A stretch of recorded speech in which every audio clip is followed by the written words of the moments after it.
그날 밤 부산의 거리는 으스스하게 조용했고 깜빡거리는 가로등에 차가운 빛에 쌓여 있었다. 부드러운 바람이 골목길을 스쳐 지나갔고 멀리서 울려 퍼지는 사이렌 소리를 실어 나르고 있었다. 도시는 살아 있었지만 한 여성에게는 세상이 무너지고 있었다. 다혜는 팔에 작은 꾸러미를 움켜쥐고 짧게 숨을 쉬었고 그녀의 손은 아기를 감싸고 있는 낡은 담요의 거친 천에 떨렸다. 그는 너무 작고 연약했고 마치 살짝 건드리기만 해도 산산이 조각날 수 있는 섬세한 유리 조각 같았다. 하지만 그는 그녀가 지금까지 짊어졌던 어떤 무게보다 무거웠다. 그녀는 아이의 얼굴을 내려다보며 눈물이 시야를 가렸다. 달빛이 그의 작은 얼굴, 부드러운 곱슬머리, 순진하게 감긴 눈, 그리고 너무나 많은 고통과 불확실성의 원인이었던 작고 변형된 입술을 비췄다. 구순열, 선천적 결함은 의료적 치료에 있어서 사소한 불편함에 불과해야 했다. 하지만 다혜에게 그것은 잘못된 모든 것의 상징이었습니다. 그녀는 준비가 되어 있지 않았습니다. 그녀는 결코 준비가 되어 있지 않았습니다. 그녀 곁에 서겠다고 약속했던 남자는 그녀가 임신했다고 말하자마자 사라졌습니다. 그녀의 부모는 그녀를 내쫓았고 미혼 딸이 결함이 있는 아이를 낳는다는 수치심을 견디고 싶지 않았습니다. 사회는 그녀에게 등을 돌렸고 이제 그녀는 더 이상 원하지 않는 삶에 그녀를 묶어두는 유일한 것에서 등을 돌리고 있습니다. 그녀는 주저했고 그녀의 심장은 갈비뼈에 부딪혔습니다. 어쩌면 다른 방법이 있을지도 모릅니다.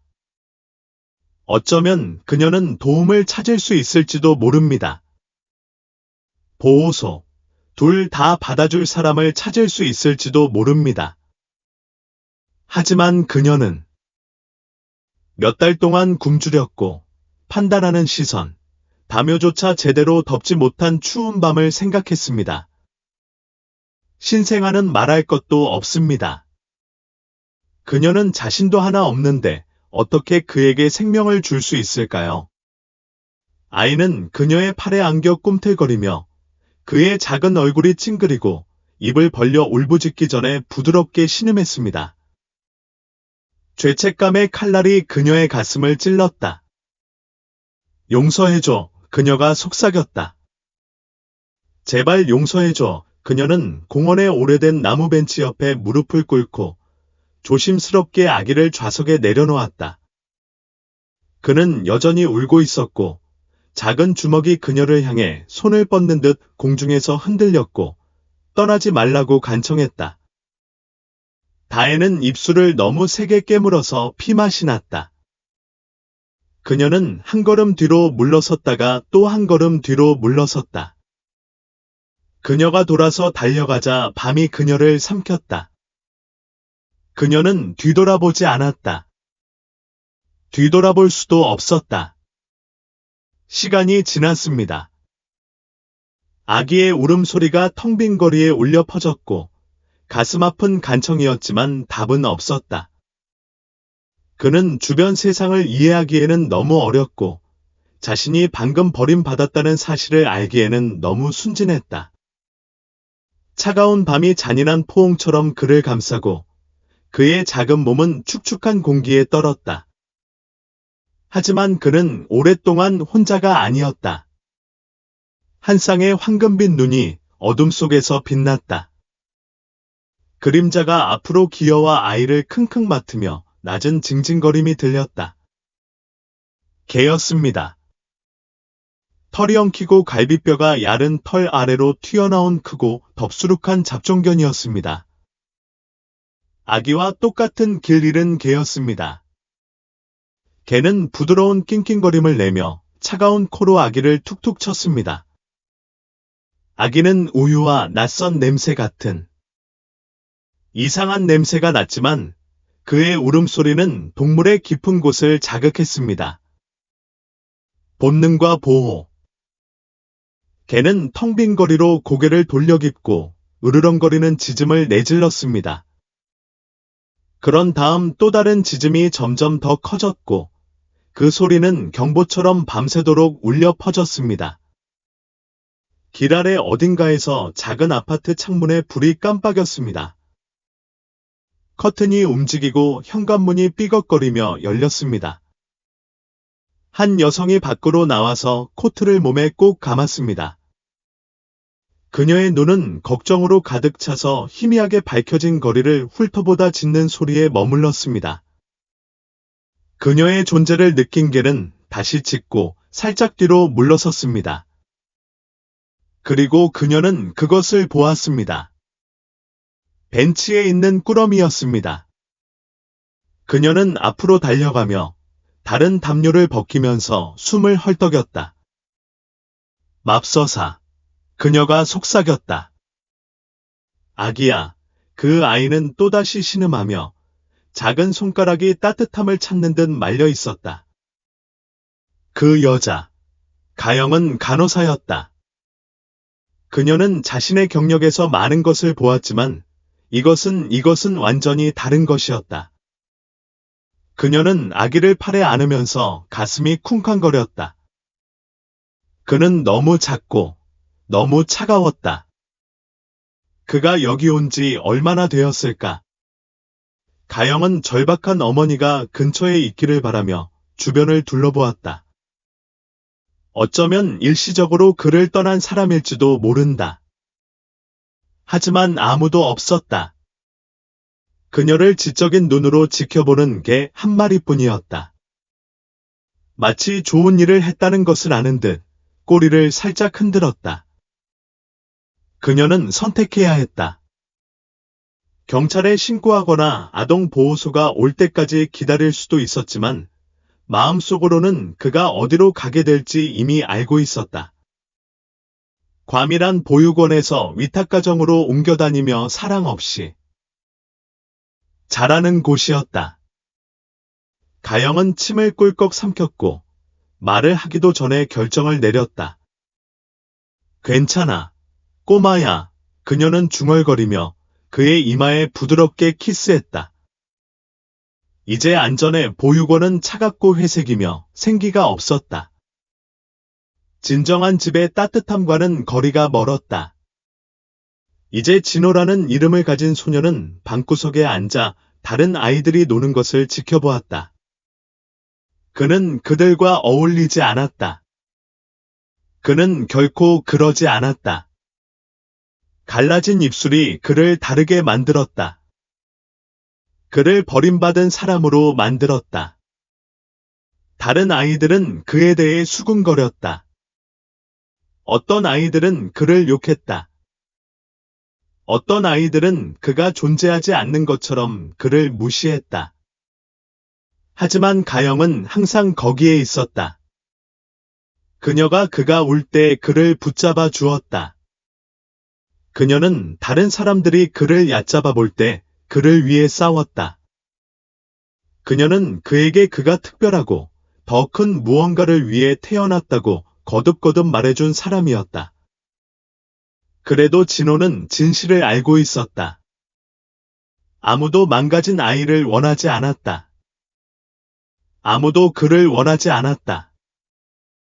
그래서 그는 기다렸다. 누군가가 마침내 그를 볼 날을 기다렸다. 그의 결함이 아니라 그가 진짜 누구인지. 그는 그의 삶이 마침내 바뀔 순간을 기다렸다. 그리고 어느 날 그렇게 되었다. 하지만 그가 예상했던 방식은 아니었다. 우연한 만남. 고아원 안의 세상은 일상이었지만 따뜻함은 아니었다. 하루하루가 흐릿하게 지나갔다. 일어나서 먹고 학교에 가고 집안일을 하고 잠자리에 들었다. 같은 순환이 끝없는 루프처럼 반복되었다. 진호는 벗어날 수 없었다. 7살 때 그는 이미 인생의 가혹한 진실을 배웠다. 어떤 사람들은 원했고 어떤 사람들은 원치 않았다. 진호는 놀이방 구석의 낡은 카페트 위에 혼자 앉아 다른 아이들을 지켜보았다. 그는 그들과 놀지 않았다. 놀고 싶지 않아서가 아니라 오래전에 시도하지 않았기 때문이다. 그가 처음으로 아이들 무리에게 다가갔을 때 그들은 그의 갈라진 입술을 응시하며 서로 속삭이고 킥킥거렸다. 왜 입이 저 모양이야? 한 소녀가 코를 찡그리며 물었다. 그가 대답하기도 전에 한 소년이 빙긋 웃었다. 누군가가 그를 잘못 조립하려고 한 것 같아 웃음이 뒤따랐다. 진호는 주먹을 꽉 쥐고 걸어갔다. 그것은 몇 년 전 일이지만 거절의 아픔은 그를 결코 떠나지 않았다. 그래서 그는 구석에 혼자 앉아 작은 손가락으로 다른 셔츠 가장자리를 따라갔다. 그의 유일한 동반자는 작고 누더기 같은 봉제 인형이었는데 가영이 보육원에서 보낸 첫 생일에 선물한 것이었다. 이제는 낡았고 단추 눈 하나가 없었지만 진호는 결코 그것을 놓지 않았다. 그 장난감은 그의 유일한 위안이었고 누군가가 어느 순간 그를 돌보았다는 것을 상기시켜 주었다. 하지만 백만장자가 들어온 날 모든 것이 바뀌었다. 보육원의 낯선 사람. 보육원 문 밖에서 자동차 엔진 소리가 울려 퍼지는 평범한 오후였다. 아이들은 거의 눈치채지 못했다. 사람들은 항상 오고 갔다. 완벽한 아이를 찾는 입양 부모, 자선 캠페인을 위해 아이들과 사진을 찍는 아동 기부자, 체크인을 하는 정부 관리들. 진호를 찾아오는 사람은 없었다. 하지만 오늘은 달랐다. 무거운 나무 문이 삐걱거리며 열렸고 교장 수아 씨는 드레스를 바로잡고 방문객을 맞이하면서 정중한 미소를 지었다. 안으로 들어온 남자는 진호가 본 어떤 사람과도 달랐다. 그는 키가 크고 차분한 자신감이 넘쳤다. 그의 짙은 정장은 비싸 보였고 그의 큰 체구에 완벽하게 어울렸다.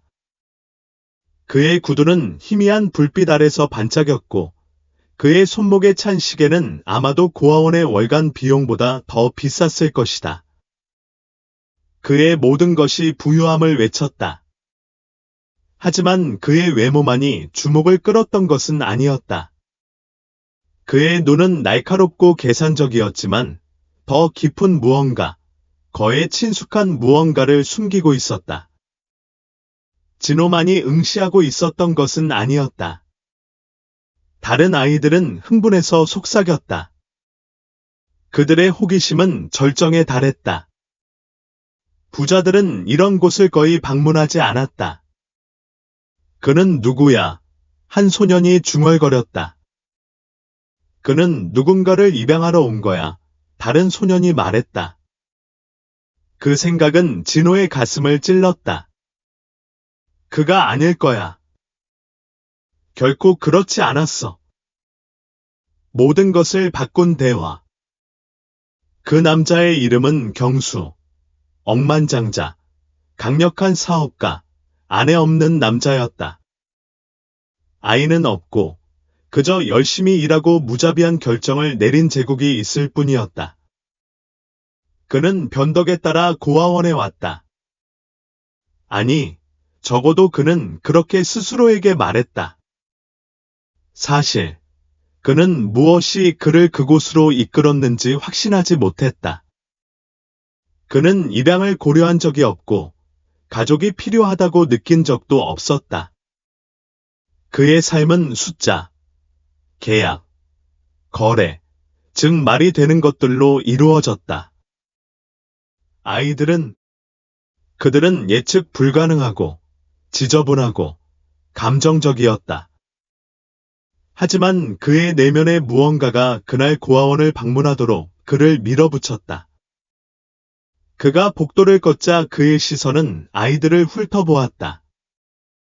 어떤 아이들은 그에게 달려와 주위를 끌려고 밝게 웃으며 그들의 눈은 희망으로 가득 차 있었다. 하지만 한 소녀는 나머지와 달랐다. 작고 조용한 아이는 구석에 혼자 앉아 마치 그것이 그를 땅에 붙잡아두는 유일한 것인 양봉제 동물을 움켜쥐고 있었다. 제임스는 눈살을 찌푸렸다. 그 소년에 대해 뭔가 익숙한 것이 있었다. 그는 수아 부인에게로 돌아섰다. 누구야? 교장은 그의 시선을 따라갔고 그녀의 표정은 약간 굳어졌다. 저 사람이 진호예요.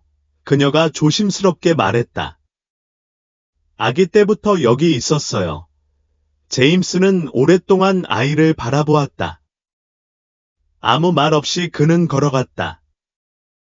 진호는 비싼 구두가 눈앞에 멈추는 것을 볼 때까지 고개를 들지 않았다. 그는 천천히 시선을 들어 올렸다. 자신을 내려다보는 남자는 이전에 온 다른 사람들과 달랐다. 그의 표정에는 강요된 친절함도 연민도 없었다. 그저 조용한 호기심뿐이었다. 제임스는 웅크리고 무릎에 팔을 얹었다. 다른 사람들과 놀지 않잖아, 그는 말했다. 질문이 아니었다. 진호는 망설이다가 고개를 저었다. 왜? 진호의 손가락이 봉제 인형을 꽉 쥐었다. 그들은 내가 놀기를 원하지 않아. 제임스는 한쪽 눈썹을 치켜 올렸다. 왜 안 돼? 진호는 망설이다가 속삭였다. 내가 그들과 다르기 때문이야. 제임스는 그 소년의 얼굴을 살펴보았다. 갈라진 입술, 조심스러운 눈, 경계하는 자세. 그리고 갑자기 떠올랐다. 기억, 과거의 얼굴. 잠깐 동안 그는 몇 년 전에 자신을 보았다. 비슷한 고아원에 홀로 앉아 버림받고 원치 않는 존재였다. 그는 바로 이 소년과 같았다. 그는 탈출구를 찾아 헤매고 성공을 향해 발톱을 세우고 고통을 힘으로 바꾸었다. 그리고 지금 여기 서서 이 어린아이를 바라보면서 그는 오랫동안 느껴보지 못했던 무언가를 느꼈다. 깊고 생생하게 번쩍이는 무언가. 제임스는 그것을 깨닫지 못한 채 손을 내밀었다. 그의 손가락은 진호의 손에 있는 해진 봉제 인형을 스쳤다. 진호는 긴장했지만 물러나지는 않았다. 걔 좋아해. 제임스가 물었다. 진호가 고개를 끄덕였다. 제임스가 숨을 내쉬었다. 나도 좋아해. 잠시 침묵했다. 그리고 오랜만에 진호가 주저없이 말했다. 이름이 뭐야? 제임스가 눈살을 찌푸렸다. 누구? 진호는 봉제 인형을 가리켰다. 제임스가 빙긋 웃었다. 그는 봉제 인형이 없어. 진호는 고개를 저었다. 제임스는 낡은 장난감을 흘깃본 다음 타이탄은 어때? 라고 말했다. 진호는 눈을 깜빡였다. 그러자 놀라운 일이 일어났다. 수년 만에 처음으로 그는 미소를 지었다. 작고 주저하는 미소였다. 거의 없었지만 진짜였다. 그리고 제임스는 자신의 안에서 무언가가 움직이는 것을 느꼈다. 그 순간 그는 자신이 변덕스럽게 여기온 것이 아니라는 것을 알았다. 그는 이 소년을 위해 왔다. 예상치 못한 결정. 경수는 충동적으로 행동하는 사람이 아니었다. 그가 내리는 모든 결정은 계산되었고 논리에 의해 뒷받침되었으며 신중하게 측정되었다. 그의 사업 제국은 감정이 아닌 전략에 의해 세워졌다. 하지만 보육원의 비숍은 사무실에서 진호와 마주 앉았을 때 그는 이것이 그의 인생에서 가장 계획되지 않은 결정이라는 것을 알았다. 수아 교장은 거의 감춰지지 않은 놀라움으로 그를 바라보았다. 진호를 입양하고 싶은가요? 그녀가 제대로 들은 게 아니라는 듯이 물었다. 제임스가 고개를 끄덕였다. 네, 잠시 멈췄다. 그녀는 책상 위에 손을 얹고 그의 얼굴을 살폈다. 해링턴 씨, 존경하는 마음을 담아 말씀드리지만 정말이신가요? 아이를 입양하는 건 사업을 하는 것과 다릅니다. 진호. 그녀는 망설이며 옆에 앉은 소년을 쳐다보았다. 그는 특별한 경우예요. 제임스의 턱이 굳어졌다. 무슨 말이에요? 수아는 한숨을 쉬며 목소리를 낮추었다. 진호는 유아기부터 여기 있었어요. 입양된 적도 없고 위탁받은 적도 없어요. 가족이 그를 고려할 때마다 그녀는 말을 멈추고 말을 바꾸었다. 제임스는 이미 그 이유를 알고 있었다. 입술이 갈라지고 성격이 조용하고 다른 아이들처럼 잠재적인 부모에게 좋은 인상을 주려고 하지 않는 그의 방식. 사람들은 쉬운 아이를 원했다. 진호는 쉬운 아이가 아니었다. 제임스는 뒤로 기대고 날카로운 시선을 보냈다. 의견을 묻지 않았어요. 서류를 물었어요. 수아 부인은 고개를 끄덕이기 전에 잠시 주저했다. 알겠습니다. 그리고 그렇게 진호의 삶은 영원히 바뀌었다. 제임스의 영지로 가는 차 안은 조용했다. 진호는 매끈한 검은색 차의 뒷좌석에 뻣뻣하게 앉아 있었고 그의 작은 손은 이제 공식적으로 타이탄이라는 이름을 가진 박재견을 움켜쥐고 있었다.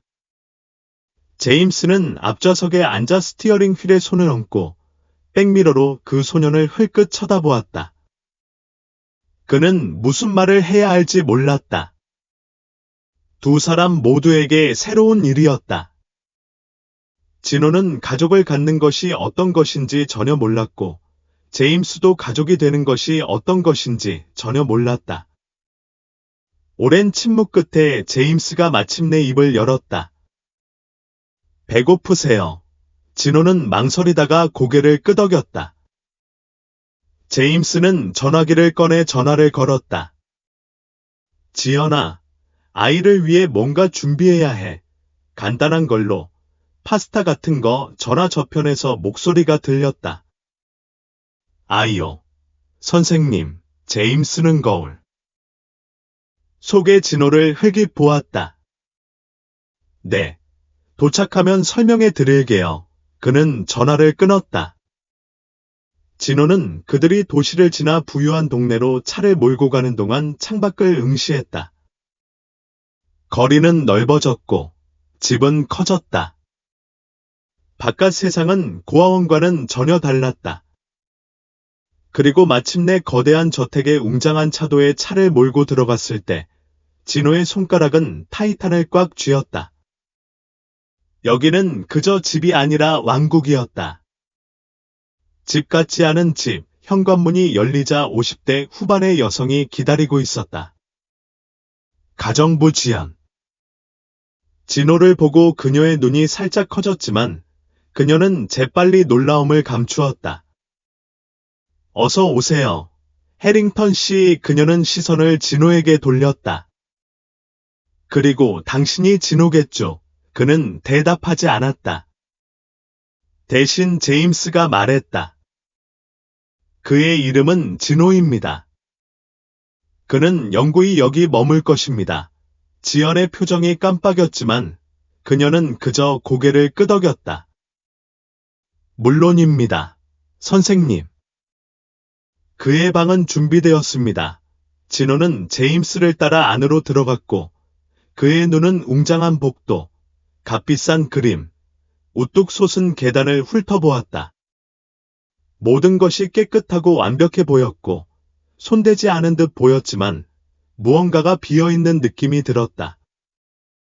제임스는 그를 위층으로 인도했고 문 앞에서 멈췄다. 여기가 당신의 방입니다. 그는 문을 밀어 열었다. 안에는 깔끔하게 정돈된 침대, 도시를 내려다보는 큰 창문, 책과 장난감으로 가득 찬 선반이 있었다. 진호가 전에 한 번도 소유한 적이 없는 것들이었다. 하지만 진호는 움직이지 않았다. 제임스는 잠시 그를 바라보다가 목을 가다듬었다. 지연이 저녁을 가져다 줄 거야. 뭐 필요하면 말해. 그러고 나서 그는 나가면서 문을 닫았다. 진호는 방 중앙에 서서 낯선 공간을 응시했다. 행복해야 했지만 그 대신 다른 것을 느꼈다. 외로움이었다. 여기는 집이 아니었다. 아직은. 침묵에 집으멀어진 아버지. 날이 지나고 몇 주가 지났다. 진호는 제임스가 집에 거의 없다는 것을 알게 되었다. 그의 하루는 회의, 전화통화, 출장으로 가득했다. 그리고 집에 있을 때도 그는 정확히 현재에 있지 않았다. 그는 잔인하지 않았다. 그는 소리를 지르지 않았다. 그는 진호를 완전히 무시하지 않았지만 아버지가 되는 법도 몰랐다. 식사는 침묵 속에서 이루어졌다. 대화는 짧았다. 집은 너무 크고, 너무 조용하고, 너무 텅 비어 있었다. 지연은 친절했다. 그녀는 진호가 잘 지내도록 했지만 그녀는 그의 가족이 아니었다. 그리고 제임스는 그의 집에서 낯선 사람이었다. 어느 날 밤, 진호가 천장을 응시하며 침대에 누워있을 때 그는 문 밖에서 발소리를 들었다. 그림자가 그 틈새로 지나갔다. 그는 일어나 앉았다. 잠시 동안 그는 아마도 제임스가 문을 두드릴 것이라고 생각했다. 아마도 그는 안으로 들어와서 무엇이든 말할 것이다. 하지만 발소리는 멀어졌고 집안은 고요했다. 얼음의 첫 균열이 생겼다. 어느 날 아침, 모든 것이 바뀌었다. 진호는 아침 식탁에 앉아 조용히 토스트를 먹고 있었는데 지연이 현관 근처에서 누군가와 다투는 소리가 들렸다. 날카롭고 비난조의 여자의 목소리. 호기심이 생긴 진호는 의자에서 미끄러지듯 내려와 복도를 따라 걸어갔다. 문틈새로 그녀를 보았다. 낯선 여자. 웅장한 현관에 서서 팔짱을 끼고 제임스를 노려보고 있었다. 제임스, 내가 얼마나 많은 돈을 가지고 있든 상관없어. 그녀가 쏘아붙였다. 그냥 아이를 살 수는 없잖아. 진호는 얼어붙었다. 제임스의 목소리는 차분했지만 차가웠다. 내가 사지 않았어. 그 여자는 비웃었다. 그럼 이걸 뭐라고 부르지? 넌 가족을 원한 적이 없잖아. 아이를 키우는 것에 대해 아무것도 모르잖아. 제임스의 턱이 굳어졌다. 네가 상관할 일이 아니야. 그렇지. 내가 들은 바에 따르면 그 애는 거의 말을 안 하거든. 혼자 앉아 있어. 내가 어렸을 때처럼 침묵. 제임스는 대답하지 않았다. 그 여자는 한숨을 쉬었다.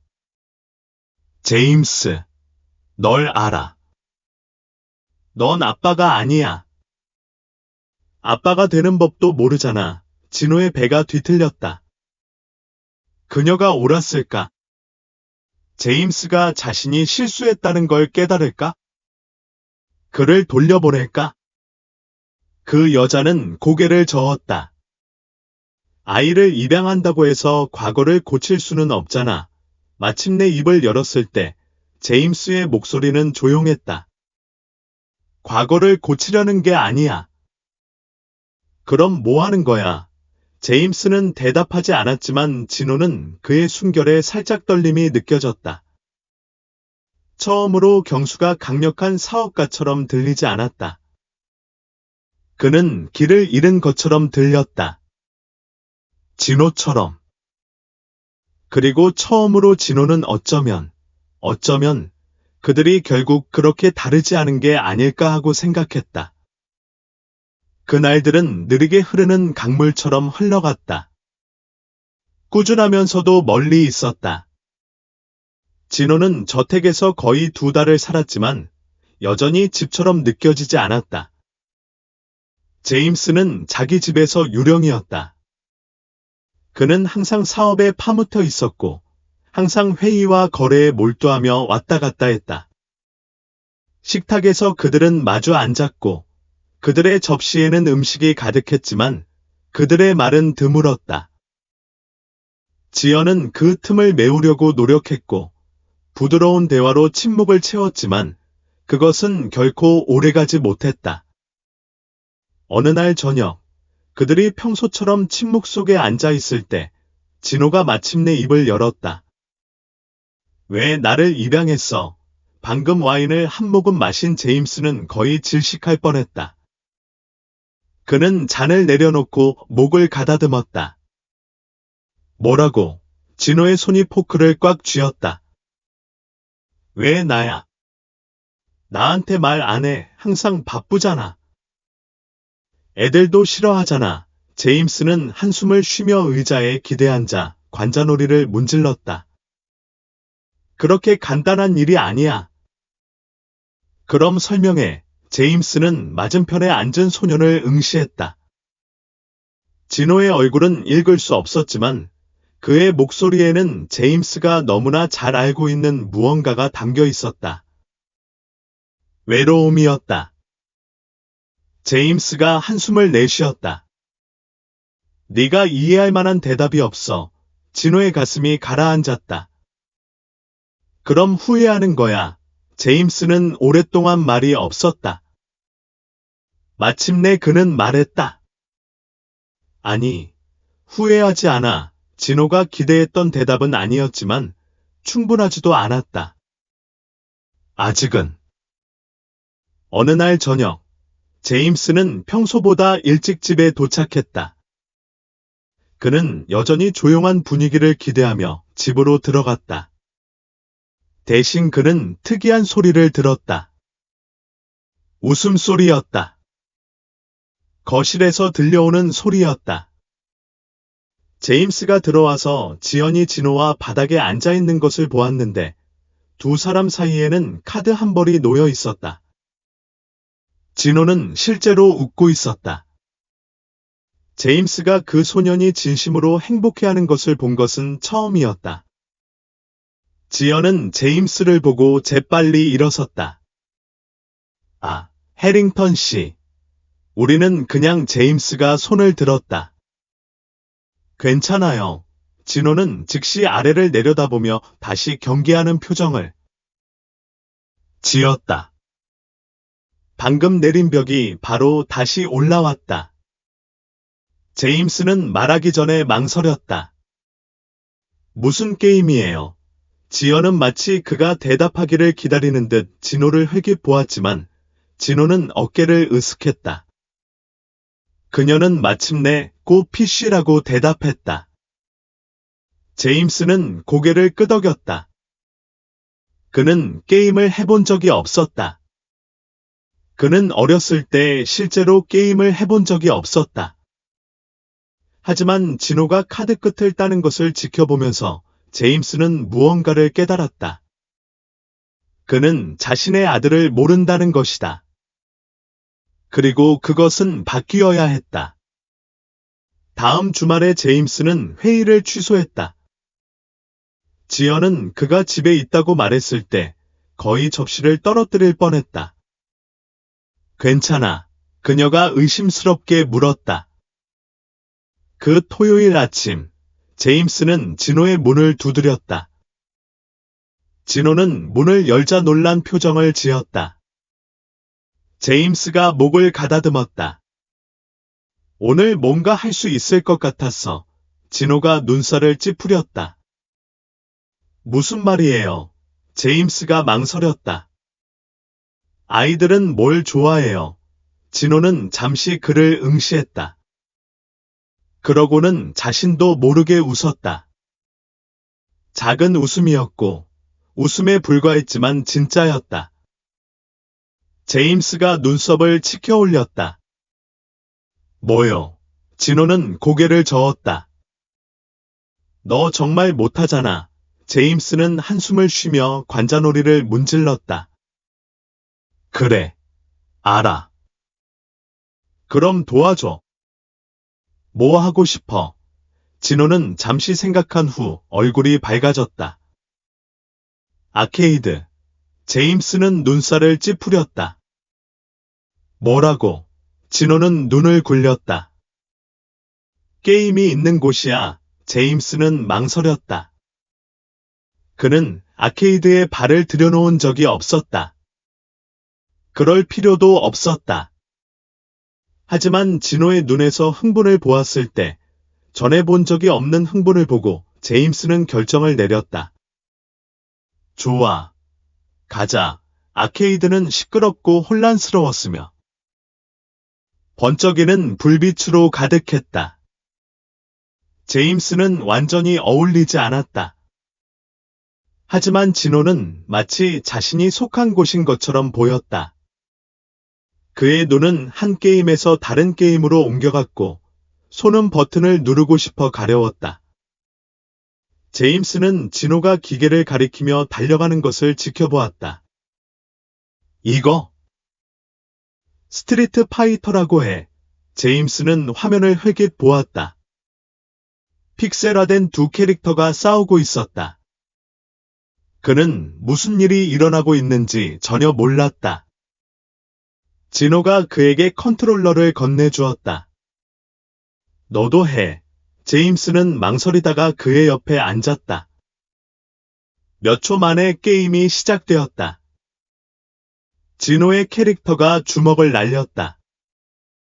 제임스의 캐릭터가 원을 그리며 돌더니 쓰러졌다. 진호가 폭소했다.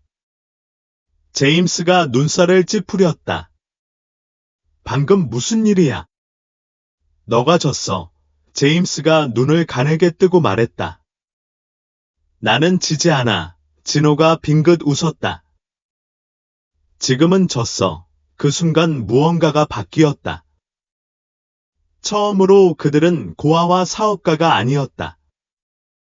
그들은 그저 배우고, 웃고, 놀고 있는 두 사람일 뿐이었다. 그리고 처음으로 제임스는 몇 년 만에 느껴보지 못했던 무언가를 느꼈다. 기쁨, 예상치 못한 손님. 제임스가 서재에서 이메일을 마무리하던 중 문을 살짝 두드리는 소리가 들렸다. 그는 고개를 들었다. 진호는 주저하는 듯 서 있었다. 제임스는 노트북을 옆에 두었다. 뭐야? 진호는 봉제 인형 타이탄을 움켜쥐고 안으로 들어갔다. 오늘은 재밌었어. 진호가 중얼거렸다. 제임스가 고개를 끄덕였다. 그랬지. 잠깐의 침묵. 그러자 진호가 작은 목소리로 물었다. 다시 할까? 제임스는 가슴이 무언가 죄어드는 것을 느꼈다. 그는 평생 애착과 가족을 피하며 살았다. 하지만 지금 진호를 보니 더 이상 피할 수 없다는 것을 알았다. 그는 피하고 싶지 않았다. 그래, 제임스가 말했다. 그럴게 진호는 처음으로 주저없이 미소를 지었다. 그리고 처음으로 제임스는 자신이 올바른 결정을 내렸다는 것을 알았다. 저택은 지금 다르게 느껴졌다. 웃음소리가 더 이상 그렇게 멀게 느껴지지 않았다. 계단에서 서둘러 발소리를 내는 소리는 더 이상 지연만의 소리가 아니었다. 진호의 소리이기도 했다. 제임스는 몇 년 만에 처음으로 집에 오는 것을 고대하게 되었다. 그는 여전히 오랜 시간 일했지만 지금 그를 기다리는 것이 있었다. 누군가. 진호.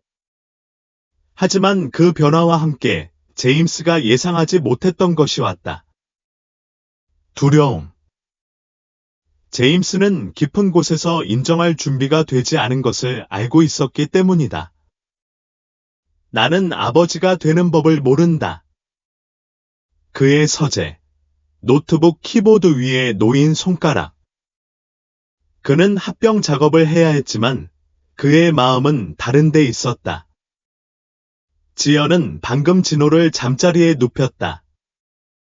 그는 지연이 그에게 잠자리 이야기를 들려주자 그 소년이 킥킥 웃는 것을 들었고 그 후 침묵했다. 제임스는 의자에 기대어 앉아 관자놀이를 문질렀다. 그는 진호를 직접 잠자리에 눕힌 적도 없고 그에게 이야기를 읽어준 적도 없었다. 그는 하고 싶었지만 그의 안에 무언가가 그를 막았다. 그는 그것이 무엇인지 확신할 수 없었다. 아마도 너무 가까이 다가가는 것에 대한 두려움이었을 수도 있고 실패에 대한 두려움이었을 수도 있다. 더 생각하기도 전에 전화가 울렸다. 알 수 없는 번호에서 온 문자 메시지. 제임스는 눈살을 찌푸리고 그것을 열었다. 과거를 지울 수 있다고 생각해, 제임스. 어떤 것들은 절대 사라지지 않아. 세상이 진실을 알게 된다면 뭐라고 할까? 제임스의 피가 식었다. 그는 메시지를 응시하며 전화기를 꽉 쥐었다. 그의 과거는 아무도 몰랐고 아무도 알면 안 되었다. 그런데 지금 누군가는 알고 있었고 그것을 폭로하겠다고 위협하고 있었다.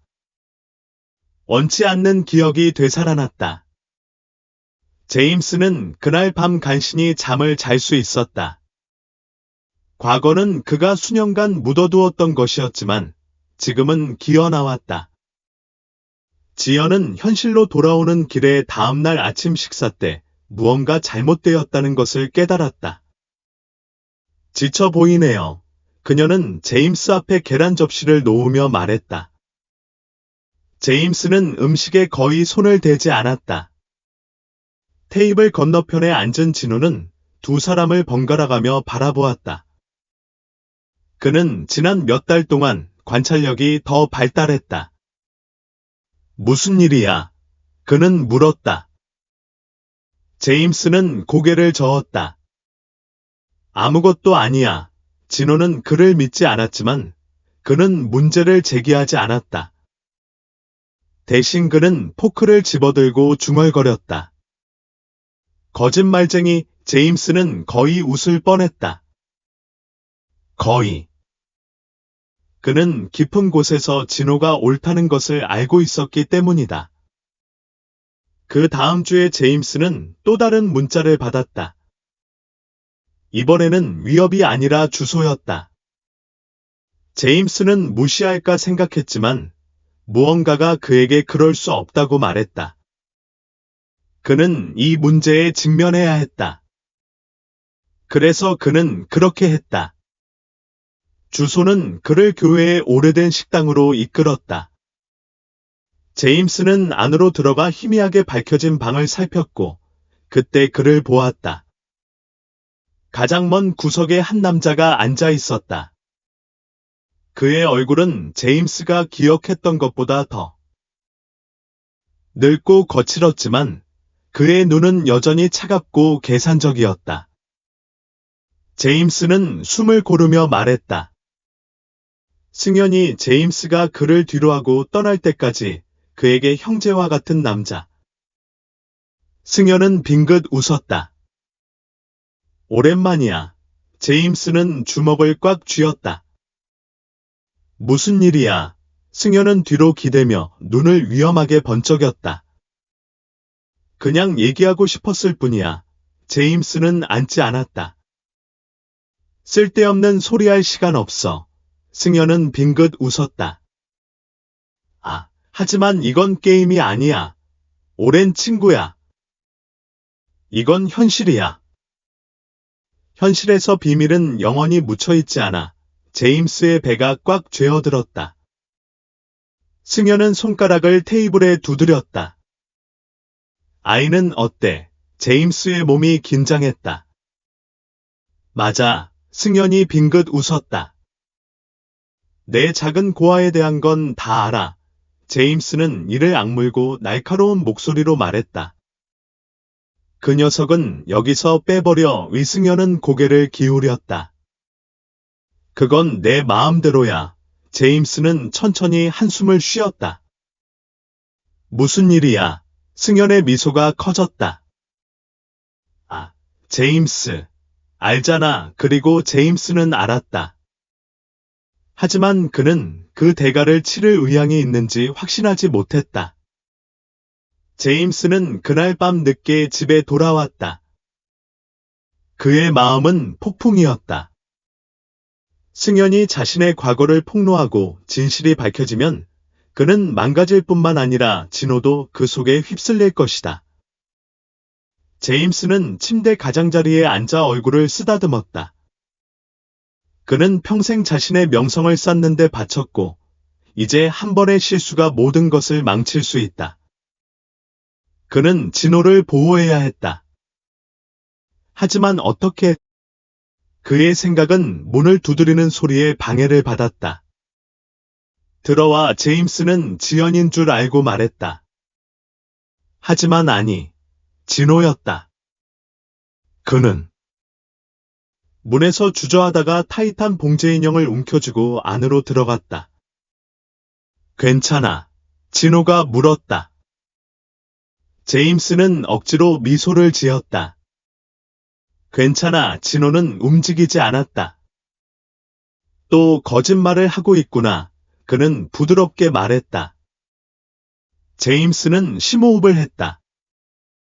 이 아이는 모든 것을 꿰뚫어 보았다.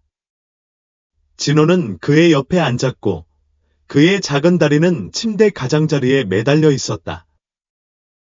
잠시 후 그는 다시 말했다. 내가 보육원에 있을 때 나는 무섭지 않은 척을 했어. 제임스는 그를 돌아보았다. 진호는 여전히 바닥을 응시하고 있었다. 하지만 나는 무서워. 엄청. 제임스는 침을 삼켰다. 진호는 타이탄을 더 꽉 잡았다. 아무도 나를 원하지 않을까봐 무서워. 침묵. 그러자 제임스는 예상치 못한 짓을 했다. 그는 진호의 작은 어깨에 손을 얹었다. 난 널 원했어. 그는 부드럽게 말했다. 마침내 진호가 고개를 들었다. 제임스가 그의 눈을 똑바로 바라보았다. 난 널 원했어. 진호의 눈에서 무언가가 부드러워졌다. 처음으로 제임스는 그저 말하는 것이 아니라 느끼고 있었다. 그리고 진호는 알았다. 그 소녀는 아무 말도 하지 않았지만 그럴 필요는 없었다. 대신 그는 그저 제임스의 팔에 머리를 기대었다. 그리고 그의 인생에서 처음으로 제임스는 자신이 인정하기 두려웠던 것을 스스로에게 느끼게 했다. 그는 그저 사업가가 아니었다. 그는 그저 과거로부터 도망치는 것이 아니었다. 그는 아버지였다. 그리고 그는 아들을 보호하기 위해 무엇이든 할 것이다.